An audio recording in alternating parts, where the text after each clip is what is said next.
Hello one welcome back to my channel. तो as we all know कि S B pre में जो है बहुत ज़्यादा टाइम नहीं बचा है। एंड इस टाइम सबका यही मोटिव होगा कि ज़्यादा से ज़्यादा जो है अपने मार्क्स को जो इंक्रीज़ कर सकते हैं, ज़्यादा से ज़्यादा एक्यूरेसी को बढ़ाएं, स्पीड को बढ़ाएं। इस टाइम सबका यही चल रहा होगा, सबका ज़्यादातर जो है प्री पे ही फोकस होगा। तो देखो, बहुत सारे स्टूडेंट मुझसे पूछते हैं कि रीजनिंग में जो है स्पीड जो नहीं आ रही है, या फिर बहुत सारे लोग पूछते हैं कि आपने सिर्फ 2 ही प्रोजेक्शन क्यों ली पज़ल में, इसमें तो 4 प्रोजेक्शन हो रही थी। तो देखो, सबका अपना-अपना एक अप्रोच होती है क्वेश्चन करने की, ठीक है? आपकी कोई और अप्रोच होगी, मेरी कोई और अप्रोच होती है। बट देखो, जितना ज़्यादा आप कम पॉसिबिलिटी लोगे ना एग्ज़ाम में, आपका उतना बेटर रहेगा, क्योंकि जितनी ज़्यादा पॉसिबिलिटी लोगे ना, आप उतना ज़्यादा कन्फ्यूज़ होगे। तो कोशिश करो कि आप जो है क्वेश्चन में कम से कम पॉसिबिलिटी लो। इसका ये मतलब नहीं है कि आपने जो है एक ही पॉसिबिलिटी में सारा कर दिया। देखो, किसी-किसी क्वेश्चन में 4 पॉसिबिलिटी भी लगती हैं एंड कोई-कोई क्वेश्चन एक ही पॉसिबिलिटी में हो जाता है। तो वो क्वेश्चन वाइज़ भी डिपेंड करता है। अब जैसे बहुत से लोग मुझसे पूछते हैं, जब हम ऐसे सिटिंग अरेंजमेंट बनाते हैं डबल रो की, ठीक है? तो क्वेश्चन रहता है कि आपने जो है बिना सोचे इनको साइड में या फिर इनको कॉर्नर पे कैसे रख लिया। तो देखो, क्या होता है ना कि मान लो अगर आपको क्वेश्चन नहीं बोलता है कि मान लो आपको दे रखा है क्वेश्चन में कि ए एंड बी के बीच में 2 लोग बैठे हैं, ठीक है? लेकिन क्वेश्चन ने नहीं बताया कि ये दोनों साइड में है या नहीं। अब मान लो यहाँ पे 6 लोग हैं, तो आप क्या करो, एक बार ए को किनारे पे बिठाओ और एक बार बी को कॉर्नर पे बिठाओ। इससे क्या होता है ना, आपको 2 पॉसिबिलिटी मिल जाती हैं एंड बहुत ज़्यादा चांसेस रहते हैं कि ये लोग जो है कॉर्नर पर ही बैठें। इसमें 4 पॉसिबिलिटी की जगह आप 2 पॉसिबिलिटी बनाओ। बिकॉज़ क्या होता है ना कि अगर क्वेश्चन को नहीं देना होता ना कि ये कॉर्नर पे नहीं होंगे, तो क्वेश्चन अपने आप बोल देता है कि none of them is sitting in a corner, मतलब वो अपने आप बता देगा। तो ये तो देखो, ये माइंड गेम होता है, आपको खुद सोचना पड़ेगा। ठीक है, ये कोई बताने वाली बातें नहीं होती हैं। बट ये मेरी खुद की अप्रोच है एंड बहुत मतलब काफ़ी बार ऐसा होता भी है कि ये जो है मेरे ठीक निकल जाते हैं आंसर। ऐसा मैंने तो कभी नहीं देखा कि मेरा क्वेश्चन फँसे। बिकॉज़ मुझे यही लगता है कि अगर क्वेश्चन को नहीं बिठाना होगा तो वो अपने आप ही बोल देता है। बाकी ये आपके ऊपर है, मैं बता नहीं मैं बाकी देखो, ये आपके ऊपर है, आपको जैसे भी अप्रोच अपनी पसंद है आप वैसे ही करना। किसी और की अप्रोच हो सकता है आपको उतनी जल्दी सूट ना करे, अपनी सबकी अपनी एक अप्रोच होती है। मैंने बस आपको एक बताया आइडिया। तो देखो, अब एग्ज़ाम में सबसे ज़्यादा जो दिक्कत देती है ना, वो होती है puzzle and sitting arrangement. Because जितना ज़्यादा हम टाइम इनमें इन्वेस्ट कर देते हैं ना, उतना ज़्यादा हम टेंशन में अपना बाकी का एग्ज़ाम भी ख़राब कर देते हैं। तो इट इज़ बेटर कि आप जो है मिनिमम टाइम में जो है अपनी पज़ल एंड सिटिंग अरेंजमेंट करें कंप्लीट। एंड वो तभी पॉसिबल होता है जब आप जो है अपनी रीडिंग एंड अंडरस्टैंडिंग को जो है अच्छा करते हैं। बिकॉज़ हम कितने जल्दी रीड कर पा रहे हैं, कितना जल्दी उस चीज़ को जो है अडॉप्ट कर पा रहे हैं अंदर, तो ये मैटर करता है।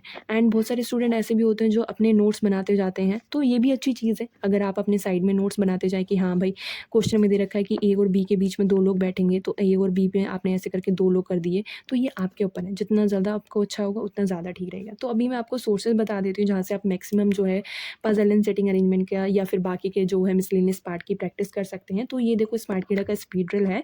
ये मैंने मैथ्स के टाइम पे भी बताया था। तो इसके अंदर ना, पता है, आपको 2 चीज़ें मिलती हैं। एक आपको सोलो ड्रिल मिलती है, आपको मैराथन मिलती है। सोलो आपकी एक्यूरेसी के लिए होती है एंड मैराथन आपकी स्पीड के लिए। मान लीजिए कोई ऐसा स्टूडेंट है जिसकी पज़ल तो बन जाती है लेकिन उसको टाइम बहुत ज़्यादा लगता है, तो उसको मैराथन करनी चाहिए एंड इससे क्या होगा ना, आपकी बहुत ज़्यादा स्पीड इंक्रीज़ होगी।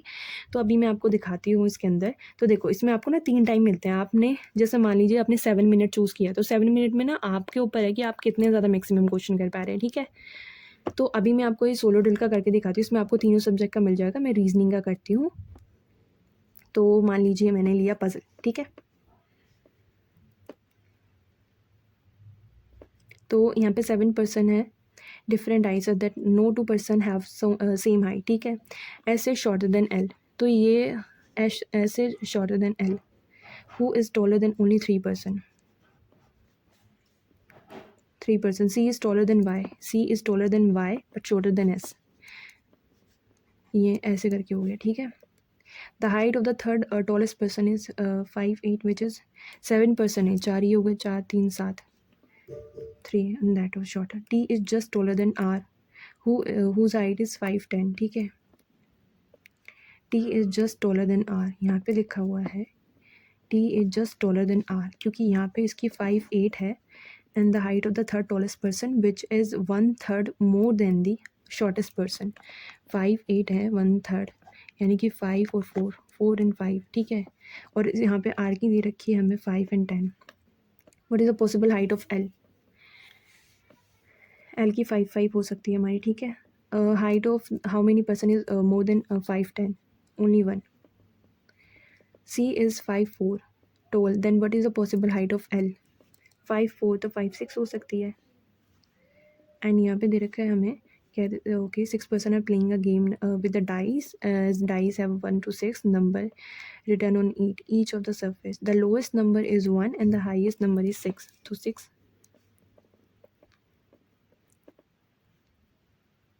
ओके ये लिखने की ज़रूरत नहीं है। Oh get the number which is, okay ऐसे कर देते 6 5 4 3 2 1। यहाँ पे लिखा है oh get the number which is greater than p/2।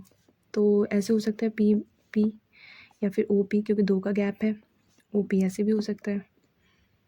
Okay Q gate the number lower than O, Q get the lower than O but greater than R। तो ये वाली पॉसिबिलिटी नहीं हो सकती, ये हो सकती है और यहाँ पे हो सकती है।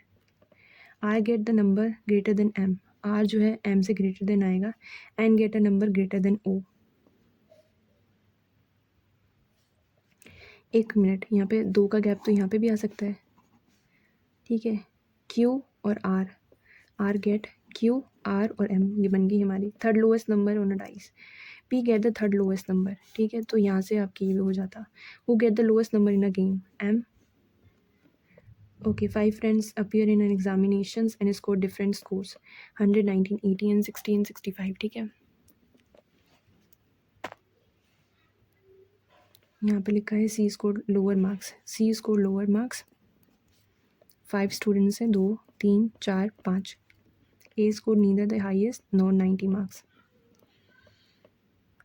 यहाँ पे 50 60 80 90 एंड 100, ये तो यहाँ पे A इन दोनों में से एक जगह पे आएगा। B scored immediately more than C's marks, तो A यहाँ पे आएगा। D scored more marks than E,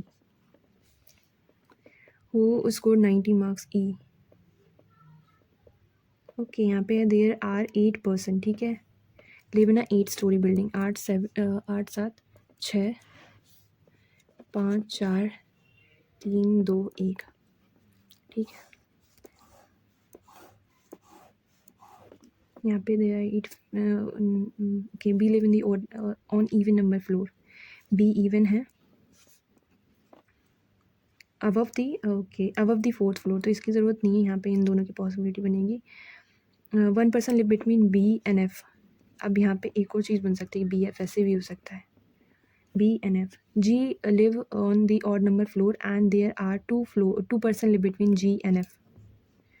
ये ठीक है, G यहाँ ठीक है, G यहाँ भी ठीक है। B live above F, ठीक है, B live above F, तो ये वाली पॉसिबिलिटी कट गई।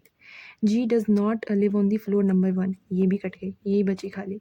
Only 1 floor are between G and A, G and A ऐसे भी हो सकता है, G A यहाँ पे भी हो सकता है।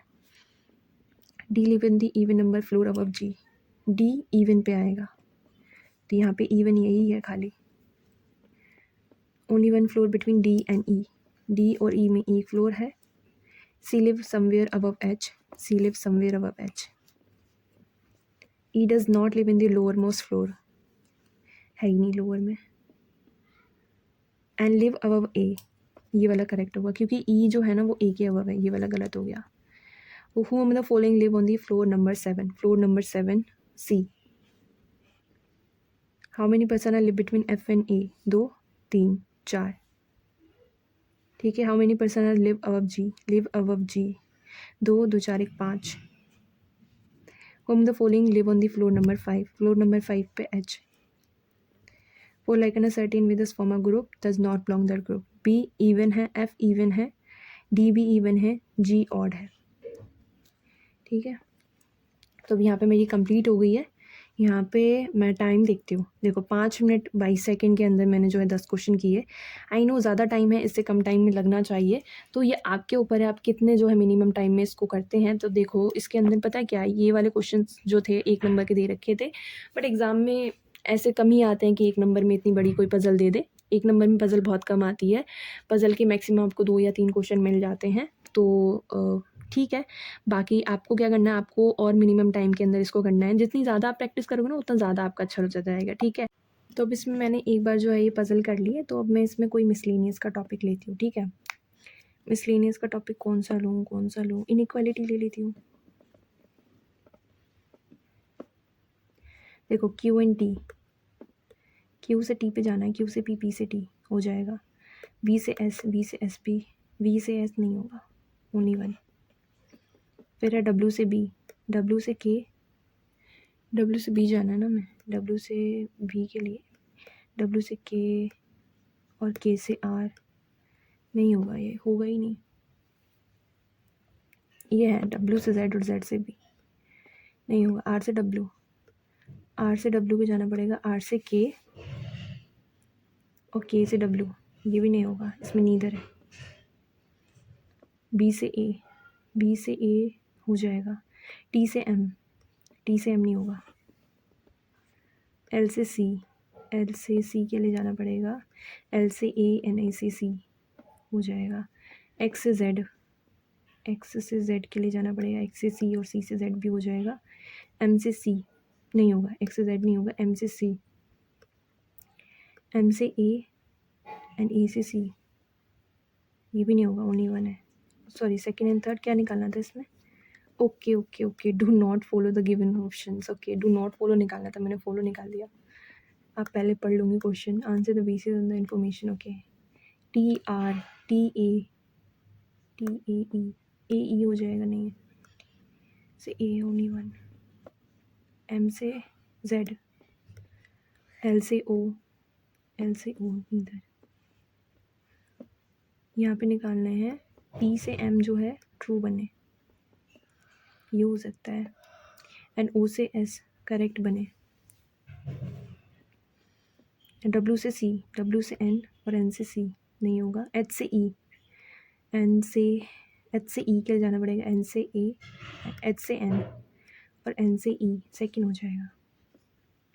एम से क्यू, पी से एन, पी से एन होगा खाली, पी से एम, पी से ई से एस नहीं होगा, ई से वी सेकेंड। तो इसमें मेरा वो एक क्वेश्चन गलत हो गया, तो इसमें मेरे 2 मिनट 18 सेकंड समथिंग लगे हैं टाइम। तो ये आपके ऊपर है कि आप इसको कितना जल्दी करते हैं, हो सके तो मिनिमम कम से कम टाइम के अंदर इसको करें। तो ये देखो, इसमें आपको सारे सब्जेक्ट मिल जाएंगे, तो सॉरी, इसमें आपको सारे, तो देखो इसमें आप जो आपको है ना सारे, तो इसके अंदर ना आपको बहुत सारे टॉपिक मिल जाएंगे। ये आपके ऊपर है, आपका जो टॉपिक वीक हो। वैसे तो मैक्सिमम मुझे पता है लोग जो है पजल एंड सिटिंग अरेंजमेंट का ही ज़्यादा से ज़्यादा करेंगे, तो आप वो कर सकते हैं। सो दैट्स, और बाकी तो देखो, एंड बाकी तो देखो रीजनिंग ऐसा सब्जेक्ट है जिसमें आप अगर करना चाहो ना, तो आप 35 आउट 35 आराम से कर, 34 तो आराम से कर ही सकते हो 35 में, क्योंकि एक क्वेश्चन ना आएगा ही ज़रूर जो वैसा होता है ना जिसमें वर्ड बनाना होता है, तो वर्ड वाले में थोड़ा कन्फ्यूज़न रहता है, बिकॉज उसमें एक्यूरेसी को लेकर बहुत ज़्यादा कन्फ्यूज़न रहती है। तो वो तो देखो बहुत कम ही लोग अटैम्प्ट करते हैं, तो 34 या फिर 33 प्लस तो आप अपने जो है अटैम्प्ट रखो ही, बिकॉज रीजनिंग ऐसा होता है, स्कोरिंग होता है एग्ज़ाम में, तो आपको ज़्यादा ज़्यादा करना है उसके अंदर। तो इसके लिए यही है कि आप पजल एंड सेटिंग अरेंजमेंट में जो है कम से कम टाइम इन्वेस्ट करें, ताकि आपका जो है बाकी का सब्जेक्ट, बाकी का जो एरिया है वो अच्छे से कवर हो जाए। सो बाकी तो that's all for this video, thanks for watching, bye.